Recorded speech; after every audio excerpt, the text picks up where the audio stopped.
I skipped a month of That's a Wrap, but I'm back on my dumbassery, so without further ado, here are the books, movies, TV, and music I got to in April and May.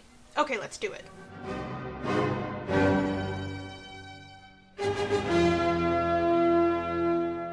I started off by finishing Pachinko by Min Jin Lee and Hamlet by Shakespeare, both of which I read for English class.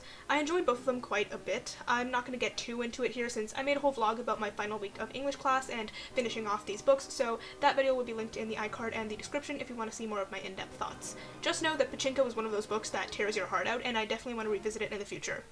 Hamlet gets 4 stars, Pachinko gets 4.5. Then I read Like a Love Story by Abdi Nazmian. This was a White Pine nominee following 3 teenagers in New York City during the 80s named Reza, Art, and Judy. Art and Judy have been friends for years, and when Reza moves to the city, Judy takes an interest in him. But Reza and Art are interested in each other, so it's a big cesspool of pain. It handles themes of identity, friendship, love, and acceptance, all taking place in the backdrop of a city suffering from the AIDS epidemic. I read this book in one day, and I don't know whether I was on something that day, or if this book really just hit me that hard, but I kid you not, I was crying for like 8 hours straight while making my way through this book. A small complaint is that there were some events that were character building that happened off screen, and I can kind of understand why, but I still would have liked to see some of those moments.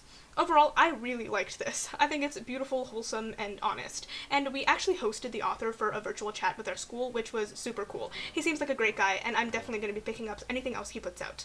4.5 stars. Then I reread the Shadow and Bone series, and I read the Six of Crows duology for the first time.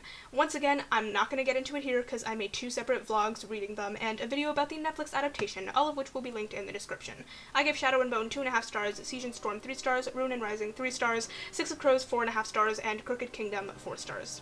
And finally, I read This Place 150 Years Retold, which is a graphic novel anthology of true stories about the First Nations of Canada. This is something that had been on my radar for a while, and when it finally arrived from my library, I read it in like a couple of sittings. Each story has a different art style, all of which were beautiful.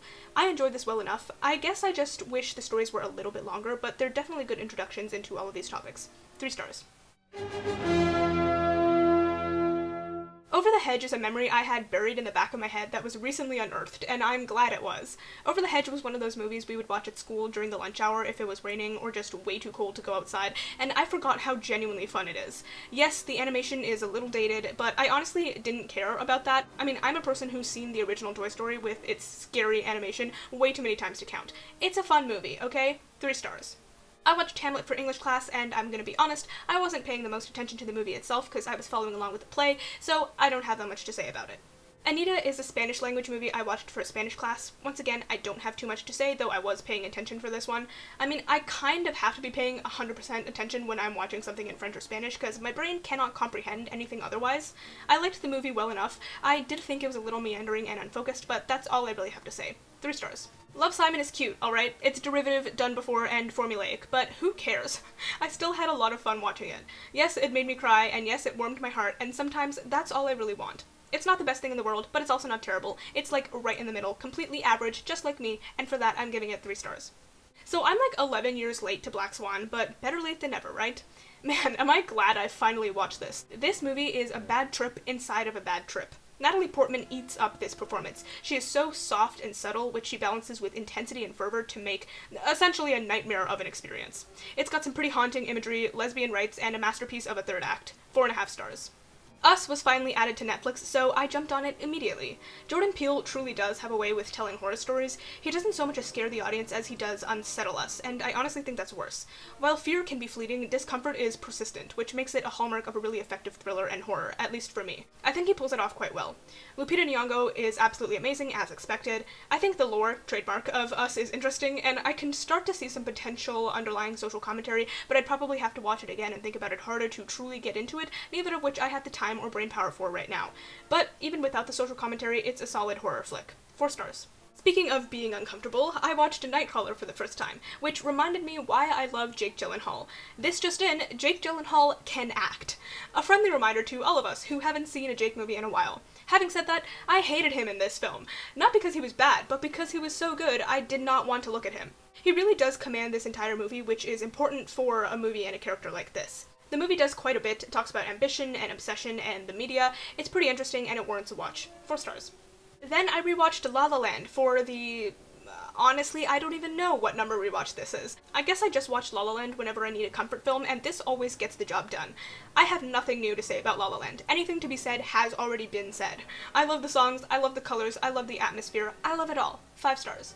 The killing of a sacred deer is basically the antithesis of La La Land. This is such a strange and horrifying story from start to finish. It's bad vibes through and through, all constructed by monotone, deadpan performances and the surgical directing and cinematography. In fact, it's so clean-cut, deliberate, and sterile, which makes a lot of sense in the context of this story. I think it's incredibly well done, and it makes me want to watch more of Yorgos Lanthimos' work. 4 stars. The Darjeeling Limited is fun and quirky. It's not my favorite Wes Anderson. In fact, it feels like young Wes Anderson, and that's the only way I can think to explain it. I don't think it's as hyper-stylized as a lot of his other work, though it does have its aesthetics. Overall, it's fine. 3.5 stars. I also watched like 23 more movies because I'm clearly not okay. I won't talk about them right now because we will be here until next month. Instead, you can take a look at this list. I made an entire video about those movies, so that'll be linked in the iCard and the description if you want to check it out. I finally watched Kim's Convenience, and I enjoyed it. Everyone in it is really fun, but I'd say Paul Sun-Hyung Lee takes the cake. He just has this natural hilarity to him that's so infectious, and I want to see him in more things. I haven't actually seen the last season since it's not on Canadian Netflix yet, and I don't know exactly when it's arriving, but I hope it does soon, because I really want to finish it. Season 1 to 3 gets 3.5 stars, and Season 4 gets 3 stars. Then I watched the entirety of Superstore in a matter of weeks, and I cannot express how much I love this show. I didn't even really know of this show's existence until it showed up on Netflix, and I added it to my list because it looked like a sitcom, and wow, am I so glad that I did that. Superstore has quickly become one of my favorite sitcoms ever. Like, I haven't felt this way about a sitcom since watching The Office for the first time, and it is so nice to have that feeling again. I also think it's one of the few shows that I've watched that remains really good throughout. Like, it doesn't go downhill or fall off at any point, which is fantastic. It's quality from start to finish. Granted, I was super sad for the majority of season 6 for reasons, but that was the point. We were supposed to be sad. So when I rewatch it, I'll be less sad because I know what happens now.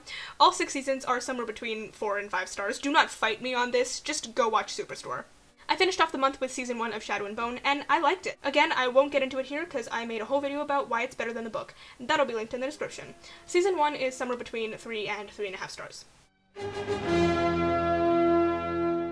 Conan Gray released both Overdrive and Astronomy. I love Conan. A lot of his songs are so fun and flirty, and other songs are soft and rip your heart out emotional, and that's what we get with both of these. Overdrive is super upbeat and infectious, while Astronomy owns my soul. Seriously, when I listened to it for the first time, I felt like a shell of a person, and that's how you know that it's good. Overdrive gets 3.5 stars, Astronomy gets 4.5.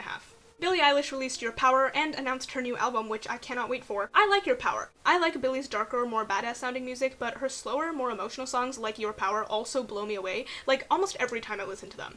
Kind of like Conan in that way. I like it. I'm not intellectual enough at this time of day to say anything else, so 4 stars.